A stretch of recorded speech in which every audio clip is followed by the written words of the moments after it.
What's up, everybody? This is Dr. Nick with Leverage Media, and welcome to another episode of Path to a Million podcast. I wanted to give you guys a quick heads up. They just updated the frequently asked questions page on the SBA website, and they added two questions as frequently asked questions. One of which was, do lenders have to use a promissory note provided by SBA, or may they use their own? Answer, lenders may use their own promissory note or an SBA form of promissory note.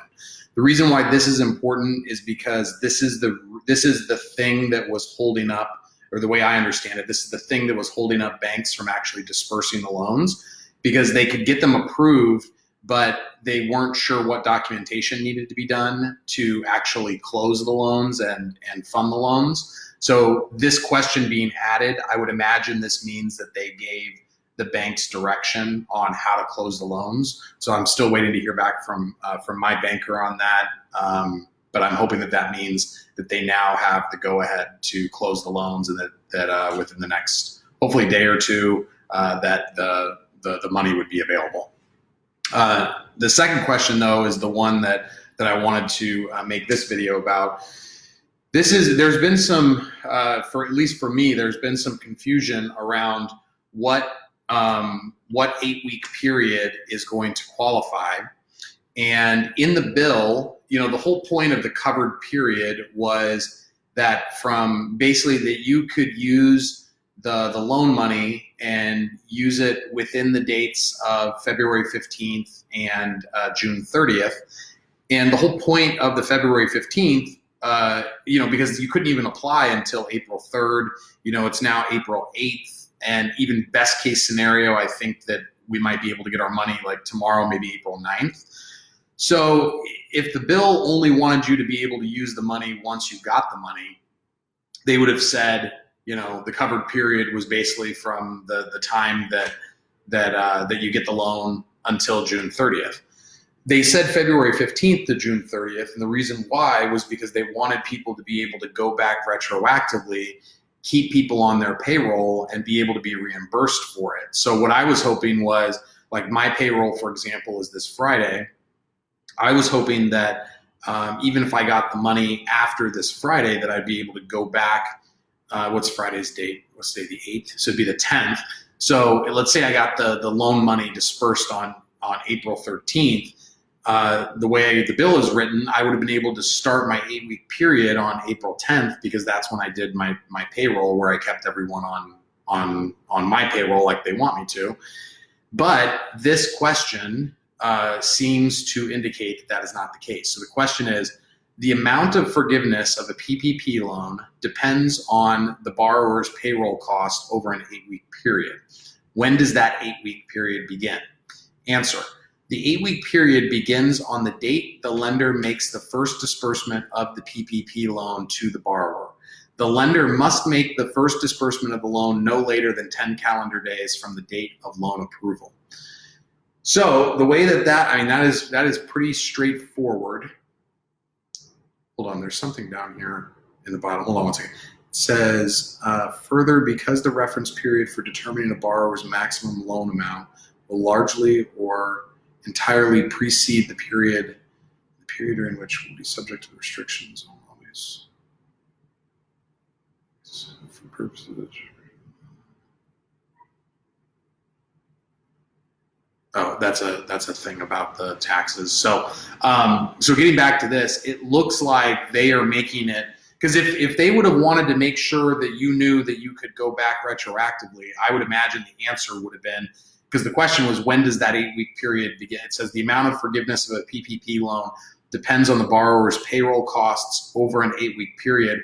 When does that 8-week period begin? So it's saying, to get the PPP loan forgiven, you need to spend the money on payroll over an 8-week period. When does the 8-week period begin? If they would have wanted to say you can go back retroactively, they would have added that into the answer. The answer, however, says the 8-week period begins on the date the lender makes the first disbursement of the PPP loan to the borrower. So using that example before, if I get the loan dispersed on April 13th, I the way I'm reading it, it does not look like you can go back to April 10th to get the coverage for payroll that was run on the 10th. That being said, up until this, the frequently asked questions that they put, this thing that they put out, that kind of further said that the 8-week period starts on the day you get the money and going forward. You know, the bill, it was all about being able to go back in time to be able to get refunded for, you know, keeping those people on payroll.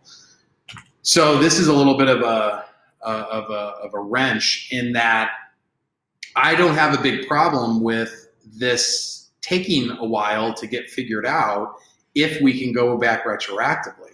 The problem is it's not even on the date that the loan was approved, because like my loan might have gotten approved on Friday or Monday or today or whatever. It's not saying that the 8-week period begins on the date that the lender that the loan gets approved. It's saying the 8-week period begins on the date the lender makes the first disbursement of the PPP loan. So when you actually get the money in your account. And that is a problem for a lot of people that I think have payroll coming up this Friday. So who knows if they give further clarification on this, but as of right now, I'm going to function off the belief that if I were to run payroll on the 10th and I got the money on the 13th, that the payroll on the 10th would not qualify for forgiveness if the loan gets dispersed after that. So again, you'll need to decide what's best for you and how you want to interpret this, but I wanted to kind of bring this to your guys' attention. Let me see if there's any questions here. Let's see, Renee Foster. The Federal Reserve will enable Wells Fargo to provide additional relief for our customers and communities. To start with the process for the PPP, customers must meet the. Yeah, it looks like. I saw this that Wells Fargo is basically going to open it back up. Yeah, so if you have a Wells Fargo account, or you had a Wells Fargo checking account before February 15th, it looks like they're reopening it for Wells Fargo applications. So if you were stuck in that boat, then it looks like you can reapply to Wells Fargo.